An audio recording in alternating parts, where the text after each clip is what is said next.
Гайхамшиг төв за дахин давтагдашгүй дурсгал болох Чойжин ламын сүмийн 110 жилийн музейн 80 жилийн энэ он тохиож байгаамаа.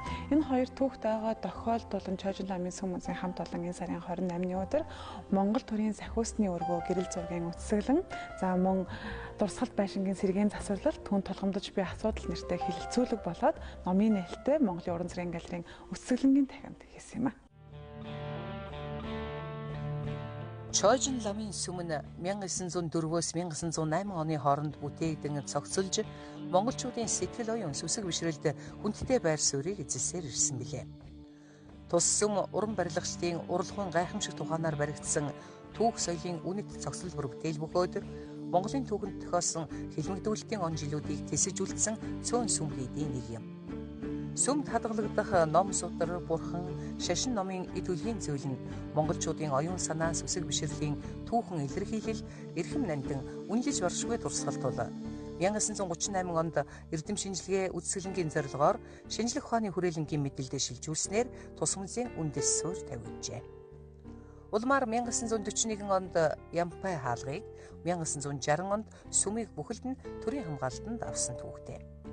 Эдүгэ Чойжин ламын сүм музейн уран барилгын үнэт дурсгал болсон 5 сүмд Монголын түүх, шашин, соёл урлагийн үнэт өв болох 6000 гаруй үзмрийг хадгалан хамгаалж судлан сурталчилж байна.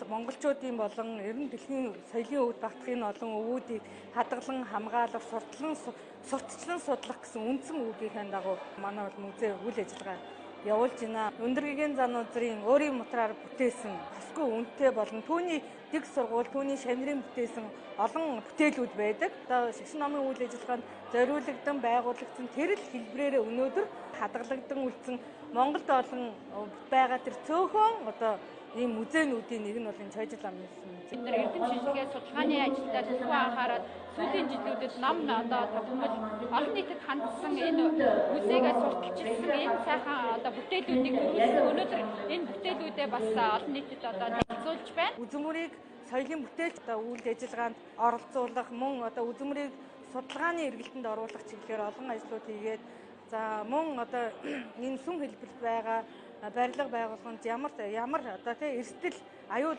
нүүрлээд байна вэ гэдэг талаар хүртэл судлаачдыг татан оруулж судалгаа бол хийлгсэн. За мөн сая 80 жилийн болон 110 жилийн ойдоо зориулаад өнөөдөр сэргээн засварлалт түүнд тулгамдж байгаа асуудлууд гэдэг сэдвт хэлэлцүүлгийг зохион байгууллаа. За энэ хэлэлцүүлэгт маань бол эрдэмтэн судлаачид, манай сэргээн засварлагчид, архитекторууд, багш нар, оюутнууд гэдэг маш олон одоо хүмүүс үргэлжлэн ирж сэргээн засварлагчдын талаар ярилцаж зөвлөмж боловсрууллаа.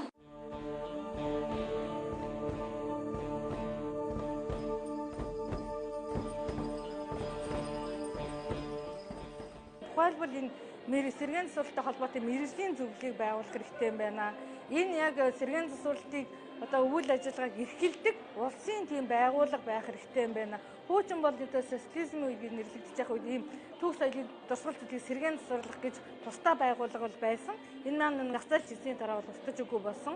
Байгууллага байхгүй болсноор нөгөө системтэй бодлоготой, дистралалтай одоо сэргээн засварлалтын үйл ажиллагаа явагддаг гэсэн. Энэ маань нэг талаас алдагдсан ийм газар байгуулах хэрэгтэй юм байна. Сэргээн засварлалтын тэр дүрм журамдаас өөрчлөлт хийх ёстой юм байна. Энэхүү сэргээн засварлалтанд орох тэр норм одоо эдийн засгийн үндслийг нь бас нэлээд сайн боловсруулах хэрэгтэй юм байна. Энд зориулж байгаа төсвийн хөрөнгийг бас нэлээд одоо өндөрхөн хувьдаа тавьж иж сая сэргээн засварлалт маань чанартай болох юм байна. Гэх мэтийн асуудлуудыг бол хөндөж ирсэн.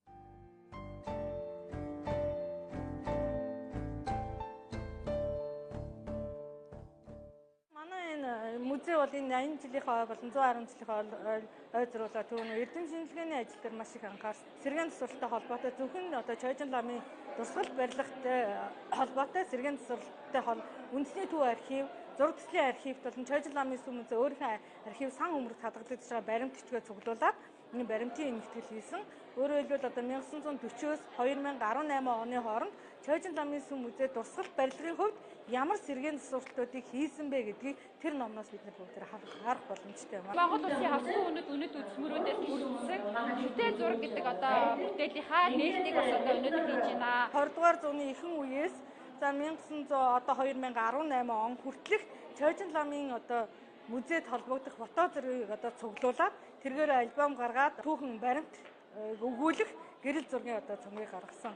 Өөрөөр хэлбэл өнөө тэр 20 дугаар зууны ихэнх үед баримтнаас авахгүйд өнөөдөр хүртэлх Цоожин ламын түүхийг бид гэрэл зургаар гаргах зорилгыг бас давхар агуулад энэ үзэсгэлэнгээ гаргасан.